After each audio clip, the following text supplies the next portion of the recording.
Okay, hey, welcome to another episode of On the Wrist from Off the Cuff. Today we have a really cool Omega feature for you guys, brought to you in part by Belmont Watches here locally in San Diego. Definitely highly recommend them. So definitely check out, if you are interested in this piece, check out the link in the description. This is, of course, an Omega. A little bit about them. They were founded back in 1848. They are Swiss made and they're part of the Swatch Group.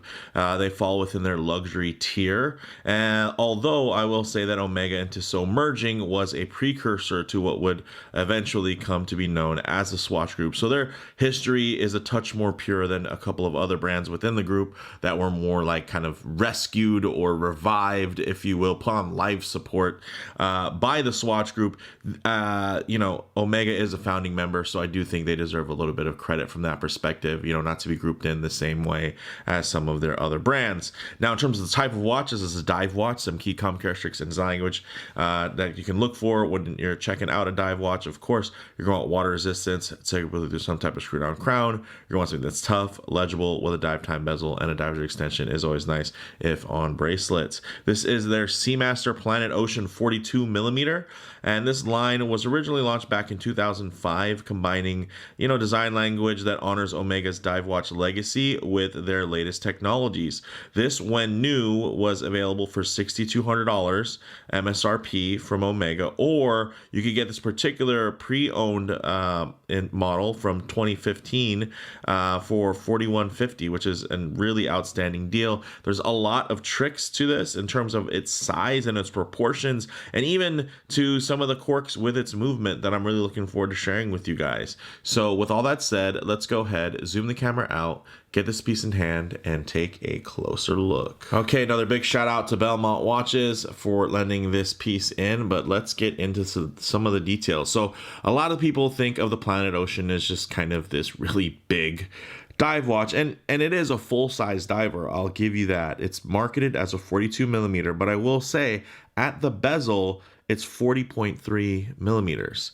And you can see the bezel doesn't really overhang too much. So some of you are wondering, well, how is it a 42 if the bezel is only 40 at 0.3 and it doesn't really overhang? Well, that is because the way that they're measuring this is this has an asymmetrical case. So where there aren't traditional ground guards, the case does flare out a bit on this side. You can see the flare isn't happening on this side of the case, but it is happening on this side. And that's essentially just an integrated crown guard. And normally you wouldn't count the width of a crown guard as really the width of the actual watch. So I do want you guys to keep that into consideration. Some of you that might be thinking this just might be too big of a watch for you, this really is going to wear closer to a 40 millimeter watch. And it kind of is more of a 40 millimeter watch when you consider the fact that, again, it's just that asymmetrical side of the case where this is essentially a little bit of a crown guard so that this crown can nest and settle slightly inside of that, right? Slightly inset of it. So that is one thing to mention. Now, in terms of the thickness, 15.8 millimeters, which isn't super thin, but this is a 600 meter diver, so 60 bar, right? 2,000 feet. That's a lot of depth. And it's one that I believe absolutely has the chops, right? This is an Omega. This isn't just some micro brand that is, using its depth rating as a selling tool. This really is just kind of it has that depth rating because of where it lies in kind of the tiers of Omega dive watches. So that is definitely something also to consider. Now, the lug to lug is 47.9, which isn't huge. 47.9, I mean, that's not bad at all. About 48 millimeter lug to lug. That is actually super manageable for most wrists. It is, of course, brushed and polished. It has this beautifully domed sapphire. It has anti-reflective coating on both sides, and you can see it's holding up really, really well and super legible even at very, very harsh angles, which I can appreciate. And even when you just look at the way that it flows over the top of the case, the way the bezel flows into it, it's all really, really well integrated. Lovely colorway here. You can see that the bezel itself it has a bit of kind of a gray tone to it. which is nice, right? It's not just a deep inky black, where the dial is actually a slightly textured kind of matte black, but it's a deep dark black, not quite an anthracite or anything like that. But then this bezel has kind of a natural, just the way that since it's matted, the way that the light hits it, it's actually really, really nice. It does have a ceramic insert, 120 clicks, signature Omega, nice and smooth, but also very clicky, just like you would want from a luxury timepiece, right? That tactile engagement is typically what's going to show you, where some of the money went. The way that this feels in hand, the way that you're able to use it, it feels like a very precise tool. So kudos to Omega from that perspective. You also have, of course, a manual helium escape valve here at 10 o'clock, screw down crown, signed at the 3 o'clock, and it is slightly nested again into that asymmetrical case side that is essentially providing you with a little crown guard there. Now, you actually can see it thanks to this display case back, but this is an older Omega 8500 caliber movement. This is a chronometer. It's not a master chronometer. So standard chronometer, which is -4 to +6 seconds per day accuracy. It has a 60-hour power reserve and a 3.5 hertz sweep. So 3.5 is right in between 4 and 3. 3 is what you would imagine for something like a Powermatic movement or a Seiko, 4R, 6R type of movement. And then 4 hertz movement would be kind of your standard ETA sweep, which is going to be 8 ticks per second, and 28,800. But instead of that, you're getting 25,200 vibrations per hour, which is going to be faster than, of course, 21.6, which is what you would get at a full 3 hertz. So this is going to be ticking at about 7 ticks per second versus 8. And so it's going to be a little bit smoother than 6 ticks per second, which is the 3 hertz. So there's a lot of math there. Don't worry about it. All you need to know is that you're getting a slightly extended power reserve at 60 hours at the cost of a very, very slight tick, one less tick a second, right? So most of you aren't going to really notice that, but it's something that is kind of, very normal when it comes to Omega. So it's not like that's unique to this particular model. But one thing that I will note that is nice and unique is that you actually do have a jumping hour hand, so you can use this as a great traveler, which I think is awesome. But that also means that you do not have a quick adjust date. You're going to have to go around. Now it's 4, now it's back to 3. So that is how you're going to adjust the date. Some of you might find that annoying. I think anybody who's going to buy this watch, you're probably going to be wanting to wear it a lot, so you're not going to worry about jumping the date around too much. I think this is absolutely a killer watch to wear. A tool watch that you can wear. You can give it its patina, right, by wearing it, scuffing it, whatever you're going to do. You're going to really enjoy this piece. It's not something that's a safe queen, which is nice. I really like that about the Planet Ocean line, and of course about, hey, buying a used Omega, right? It's retaining its value relatively well. And it's just, with so many new iterations that come out, it just gives you a lot of options. And this is just kind of a little bit more stripped down, a little bit more basic than some of those newer up-spec models. Now, getting into some of the details here on the dial, matte black dial with applied indices. You're getting color match date wheel at 3 o'clock, and you're getting two-tone lume. So green bezel pip and minute hand, but everywhere else is going to be blue lume. Of course, like I mentioned before, 60 bar or 600 meters of water resistance. And then you're actually getting 20 millimeter lugs here, guys. Again, proportionally, this is like a 40 with 20 millimeter lugs. If they just took off this piece right here, if this was like a regular, if this side of the case was equal to this side, it would be a 40 millimeter watch, guys. So for those of you that are like, hey, I love that 40 millimeter sweet spot, don't sell yourself short on this watch, because it essentially is a 40 millimeter dive watch that happens to have 600 meters of water resistance, which is outstanding. So with those 20 millimeter lugs, you're getting solid links and end links. And then the connectors on here are actually dual screws. So both sides, you can see, you're going to see screws on both sides. Those are both mini screws. And then inside, you're going to have a pin that's basically held in by those two screws. So a lot of moving parts there. But the nice thing is, in terms of replacing parts, you lose something, you're missing something, it's because it is modular. It makes it a little bit easier to replace one tiny little screw versus, let's say, having to replace an entire link because you ended up eating up, the threading or something like that, right? So nice from that perspective, although it is going to take a little bit of work. And it actually does have a slight taper, so 20 millimeter lug, and then it tapers down to about 17.8 millimeters at the thinner points, and it actually flows right into this. So this is something that I think will start becoming more of a selling point. Look how well integrated this clasp is, right? It's nothing fancy, don't get me wrong, this is an older Omega clasp, but look at that. It just flows perfectly. It's not doing too much. It doesn't bow out, and it's actually the same width as the link. It's a 17.8 millimeter folded, milled, push button diver's clasp. There's no micro adjustments, but this does include a half link that is not in the bracelet right now, but it's in the box. And then here you're going to be getting a milled folding diver's extension. So all very straightforward, all very simple, right?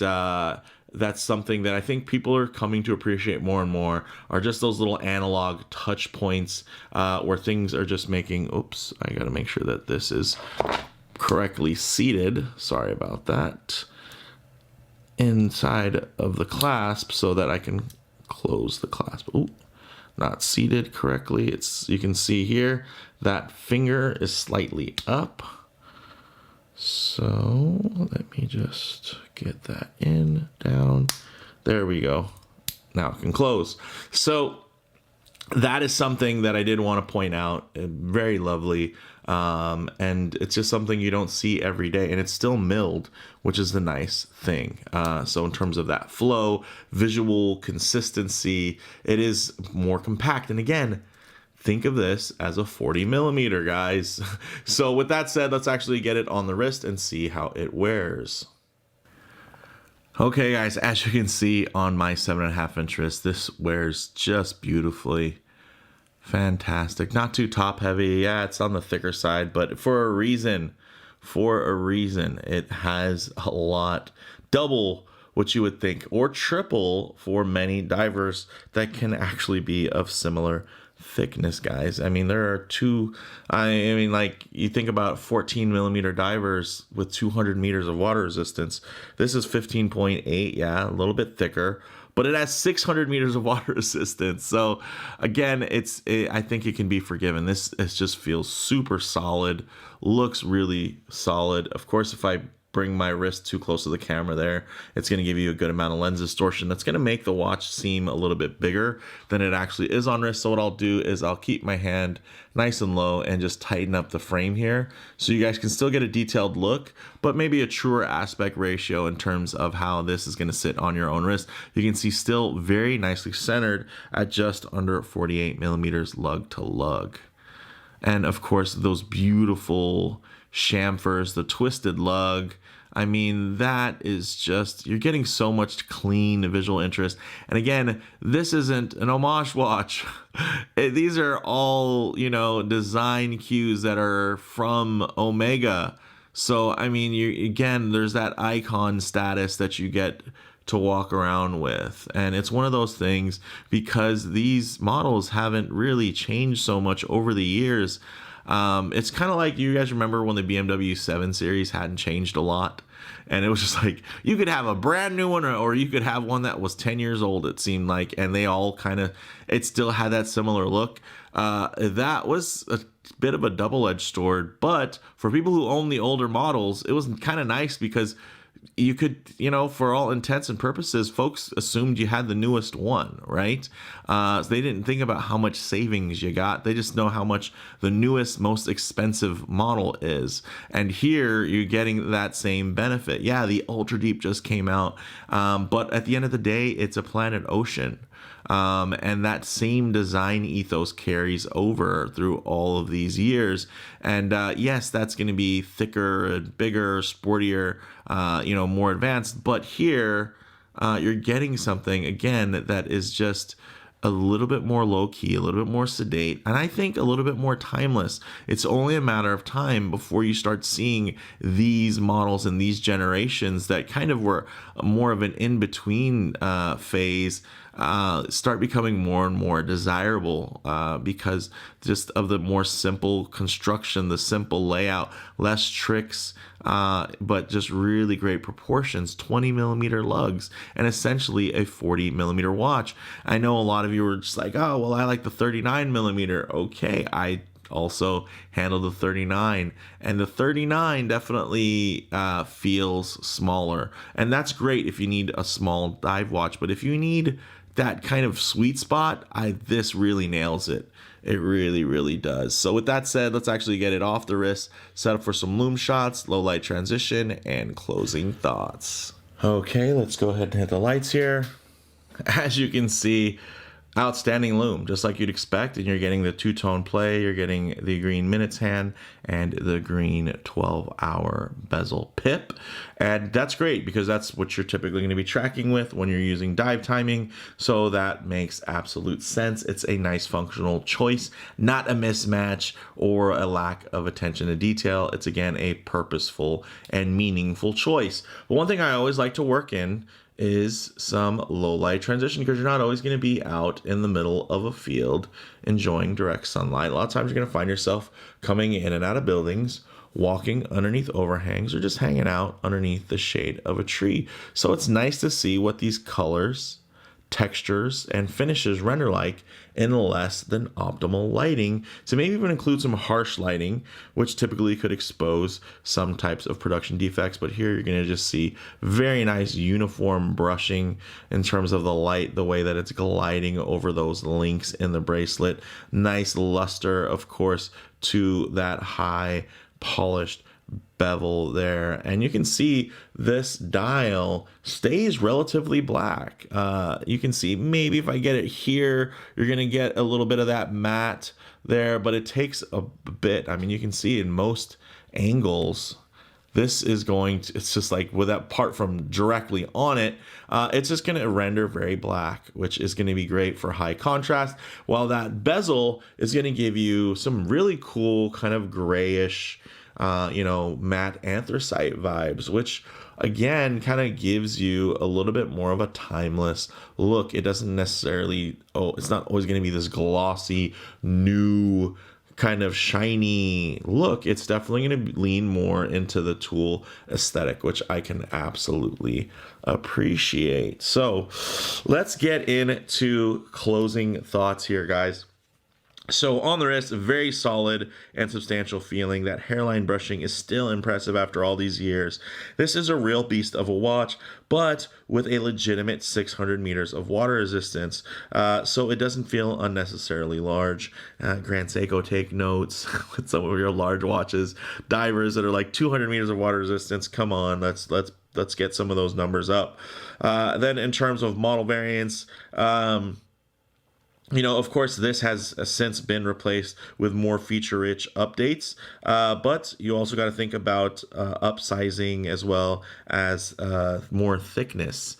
So those are, you're going to be getting better, let's say, anti-magnetic properties with some of the newer movements, but you're also getting thickness. And again, I think this is where this watch really hits a bit of a sweet spot. It still has some of the modern niceties, while it also has a lot of that old school appeal, but all kind of within one model. So I think that's really, really cool. So in terms of comparable models, this is really a modern classic with that signature design aesthetic that hasn't changed much over the years. So it can still look quite new on the wrist, right? But it's kind of a connoisseur's choice now. It's not just an old Planet Ocean. It's a Planet Ocean that you may have chosen deliberately because you like the size, because you like the mixture of components and tech, right? Having some of those things in that transitional space. That definitely happened with the Submariner, and really all of their sports models, right? The transitions on the bracelet, where people wanted some of the more solid things, but they wanted the older case. Here you're getting a kind of a similar affair where, yeah, you're going to get maybe an older clasp, but it's really nicely tucked and tailored. You're getting really great, 20 millimeter lugs, very, very versatile. And then, yeah, less glossiness from that bezel insert. So just a lot of cool stuff going on with this particular iteration. So for me, guys, bottom line, this is a truly capable tool watch and an absolute future classic. So I think now is really the time to get into something like this. I would much rather go for something, closer to this era of Planet Ocean versus some of the newer releases. Nothing against that. It is always nice to have things that are shiny and new, but I will say you pick something like this up, the nice thing is it's just gonna beg to be worn, and you can answer that call because this absolutely is ready for adventure. So with that said, let me know what you guys think down in the comments below. If you like the video, please do it like, and if you haven't already, please subscribe for more content just like this. Thanks, guys.